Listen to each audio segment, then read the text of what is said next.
BFM Business, le grand journal de New York, Sabrina Quagliosi, Emmanuel Dutheil. Le grand journal de New York, l'opinion publique et le nucléaire. On en parle tout de suite avec notre invité Nicolas Boyon, senior vice-président chez Ipsos Public Affaires publiques. Nicolas Boyon, merci d'être avec nous. Alors, jusque-là, nous allons évoquer l'opinion publique et le nucléaire. Jusque-là, l'opinion publique était quand même plutôt favorable. Ici aux États-Unis. Ici aux États-Unis, oui, il faut bien le préciser. Au nucléaire. Est-ce que ces événements au Japon, une telle catastrophe, peut changer durablement la donne, à votre avis? Alors c'est la question. Il y a quelques signes actuellement que l'opinion publique est en train de changer. On a vu que certains chiffres que j'ai vus récemment suggèrent que les Américains sont de plus en plus préoccupés par la possibilité d'un accident similaire à celui qui s'est passé au Japon. Ouais.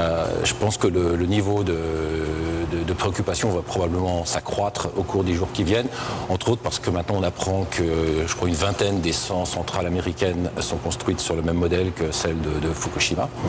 Donc il va y avoir certainement beaucoup de craintes. En même temps, est-ce que ça sera durable? C'est la question. On voit qu'aux États-Unis, il y a déjà eu 3 événements dans le passé. Est-ce que le pays a été marqué ici par la catastrophe, notamment la dernière de Three Mile Island, qui a vraiment impacté le pays et qui avait même été au début de nouvelles normes de sécurité pour l'industrie nucléaire? Oui, alors après Three Mile Island, il a fallu du temps pour que l'opinion se réchauffe au concept du nucléaire. Et puis il y a eu Tchernobyl. Et puis il y a eu le 11 septembre. Et en fait, le 11 septembre est assez intéressant parce que à ce moment-là, il y a eu quand même une grosse crainte que, entre autres, la centrale d'Indian Point, qui se trouve à 40 km d'ici, était très exposée. Et donc, au début des années 2000, la tendance a été plutôt anti-nucléaire.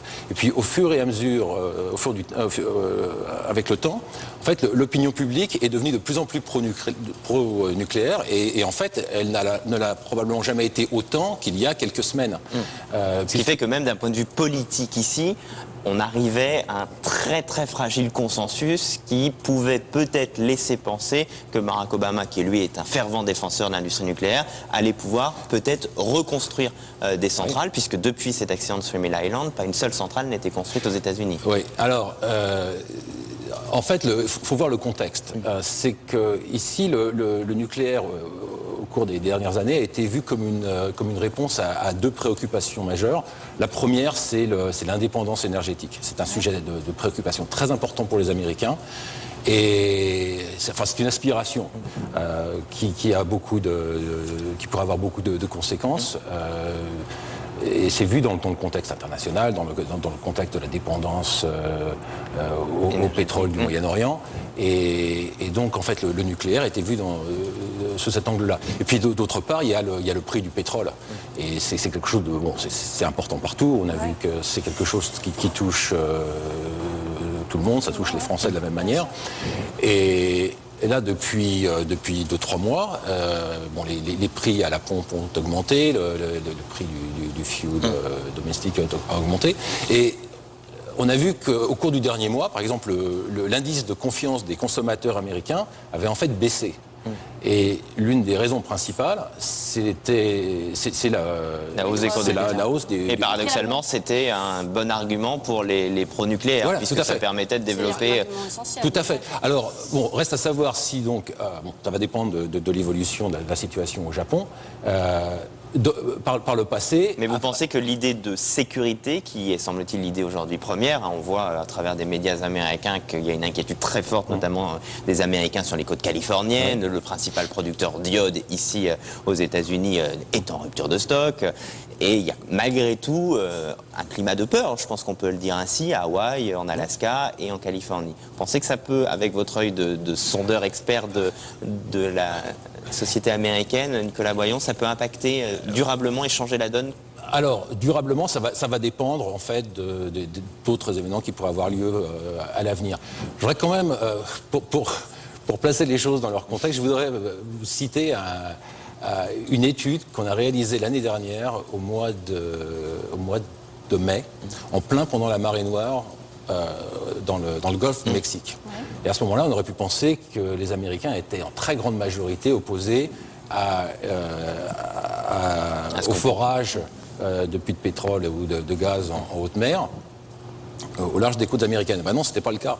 En fait, même à ce moment-là, alors qu'on était vraiment en pleine crise, c'était à la télé jour et nuit, il y avait quand même une majorité relative d'Américains qui étaient en faveur de continuer le programme de construction alors de qu'on forage. était face également à une catastrophe dont on n'en connaissait pas obligatoirement les conséquences, même si là, et c'est atroce de quantifier des catastrophes, mais on est peut-être encore dans un risque un petit peu plus irrationnel d'une certaine manière, puisque personne d'entre nous aujourd'hui ne peut savoir quelle est véritablement la conséquence nucléaire de cet éventuel risque. Oui, absolument. Donc là, pour l'instant, on ne peut que supputer, mais je pense que il faut vraiment prendre en compte les avantages et les inconvénients de toutes les sources d'énergie. Et c'est quelque chose qui, ici, est discuté de manière assez... je veux dire, on en discute de manière... en prenant en compte les avantages et les inconvénients financiers de chaque type d'énergie, puisque actuellement il y a un débat non seulement sur le nucléaire, mais il y a un débat sur le gaz naturel, par exemple. Mais est-ce que ça peut, à l'inverse, voilà, justement, venir doper les énergies vertes qui, ici, ont moyennement la cote, même si ça commence à quand même pas mal monter. Les Républicains sont de toute manière, eux, opposés en revanche à tout ce qui peut être indemnité pour les entreprises. C'est un vrai sujet de polémique ici aux États-Unis. Est-ce que ça peut doper un peu cette énergie verte? On a vu que les valeurs vertes sont montées à la bourse ces derniers jours. Tout à fait. Alors c'est possible. Ce qu'il y a, c'est que alors là maintenant, ça se passe. On rentre dans le cadre du débat sur le financement de ces énergies, puisque pour l'instant, elles sont toutes subventionnées massivement, que ce soit l'énergie solaire. Je pense par exemple aux biocarburants. Les biocarburants sont massivement subventionnés. Et il y a une opposition quand même assez forte d'accroître le déficit public en accordant des subventions aux entreprises qui fournissent de l'énergie verte. Donc tout ça est sur la table. Je crois qu'il va y avoir en fait un gros débat dans les semaines qui viennent.